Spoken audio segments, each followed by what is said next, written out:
বন্যা জোর করে আমার কাছ থেকে সিগারেট নিয়ে বলল, একটা মেয়ের জন্য তুই কান্না করবি?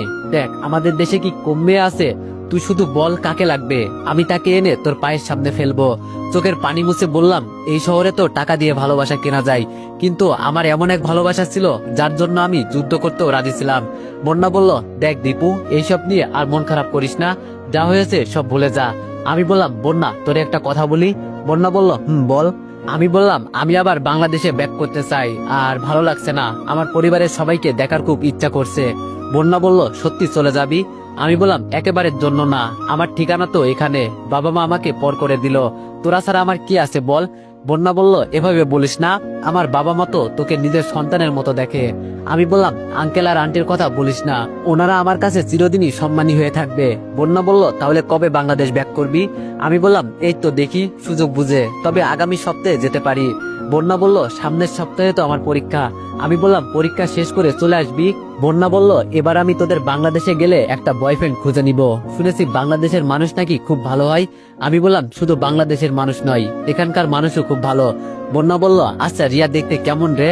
আমি একটা হাসি দিয়ে বললাম, এখনো ওর চেহারা আমার চোখের সামনে ভাসে, কি মায়াবতী ছিল ও আমার কাছে, বলতে পারিস ও আমার জন্য আমার পৃথিবী। বন্যা বলল, তাহলে এই পৃথিবী ছাড়া বেঁচে আছিস কিভাবে? হ্যাঁ। আমি বললাম, বন্যা মার খাবি কিন্তু। বন্যা বলল, হ্যাঁ, উচিত কথা বললেই দোষ। আমি বললাম, ভালোবাসা শব্দের মাঝে একটা অনুভূতি লুকিয়ে থাকে জানিস। বন্যা বলল, ভালোবাসা দেখতে কেমন রে? আমি রাগী দৃষ্টিতে বন্যার দিকে তাকিয়ে বললাম, মজা করিস আমার সাথে শালি? বন্যা বলল, শালি অর্থ কি? আমি বললাম, দূর থাক তুই, আমি গেলাম। বন্যা বলল, সরি সরি। আমি বললাম, এসব আজে বাজে কথা বলবি না। বন্যা বলল, আমি তোর মন ভালো করার চেষ্টা করছি। আমি বললাম, এমনি মন ভালো হয়ে গেছে, একটু কষ্টের মুডে ছিলাম, সব নষ্ট করে দিলি তুই। বন্যা বলল, এইসব ছাড়, আমার জন্য একটা বয়ফ্রেন্ড মিলিয়ে দিবি। আমি বললাম, সত্যি বাংলাদেশের ছেলেদের তোর পছন্দ? বন্যা বলল, অনেক পছন্দ, তুই এত ভালো না জানি। আমি বললাম, থাক থাক বোন, আর পাম দিতে হবে না তোর।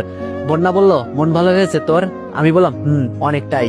বন্যা বলল, আমি আমার বেস্ট ফ্রেন্ডকে কখনো মন খারাপ করতে দিব না, তোর কষ্ট আমি সহ্য করতে পারি না। আমি বললাম, এত টাকা পয়সা তোদের, দিলের অপরাধী একটা ছেলের উপর হঠাৎ কিভাবে তোর এত মায়া লাগলো বুঝলাম না। বন্যা বলল, তোর চেহারায় আলাদা একটা মায়াবী মায়াবী ভাব আছে। আমি বললাম, থাক থাক, আর মিথ্যা কথা বলতে হবে না তোর। বন্যা বলল, সত্যি বলছি আমি। আরে তোরা দুইজন একসাথে কি করিস? হঠাৎ বন্যার বান্ধবী এসে কথাটা বলল। এই মেয়ের পোশাক দেখলে আমার শরীর জ্বলে যায়, কিরকম পোশাক পরে, ছোট ছোট, দেখলেই কেমন জানি নিজের কাছেই লজ্জা করে, আর নিজেকে খুব সুন্দরী হিসাবে দাবি করে। ও আবার নাম দিয়েছে পিকা পিকু। পিকা পিকু একটা নাম হলো বলেন, নামের কাতারে পড়ে এটা।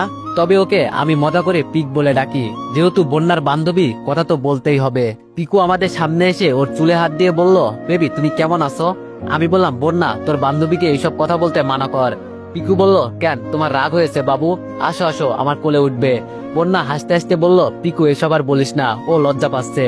একটা কথা বলতে ভুলেই গেছি, এই মেয়েও আবার বাংলা পারে, আমাদের সাথে থেকে থেকে সবকিছু শিখে গেছে। আমি বললাম, তোরা কথা বল, আমি নিচে যাচ্ছি।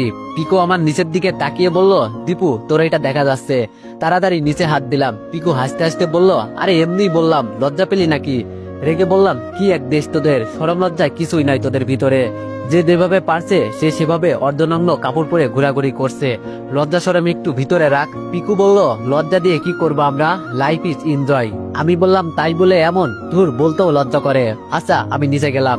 বন্যা আমার দিকে তাকিয়ে বলল, আচ্ছা যা, আমি আসছি। রাতে আমি খাবার টেবিলে আঙ্কেল আর আন্টির সামনে দেশে যাওয়ার কথা বললাম। আন্টি আমার দিকে তাকিয়ে বলল, আমরা তো পর, যাও তোমার বাবা মায়ের কাছে, আমাদের কি আর মনে পড়বে তোমার? আমি বললাম, এভাবে বলবেন না, এই পৃথিবীতে আমার আপন বলতে আপনারাই, বাবা মা তো পর করেই দিল, এখন যদি আপনারাও পর করে দেন তাহলে হয়তো আমার যাওয়ার মতো কোনো জায়গায় থাকবে না। আঙ্কেল আমার দিকে তাকিয়ে বলল, তোমার আন্টির কথা বাদ দাও, কি জন্য যাবা দেশে?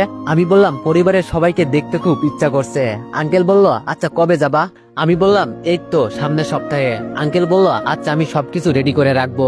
আমি বললাম, আন্টি আমি শুধু কয়েকদিনের জন্য যাব, এত চিন্তা করবেন না, আবার ফেরত আসবো।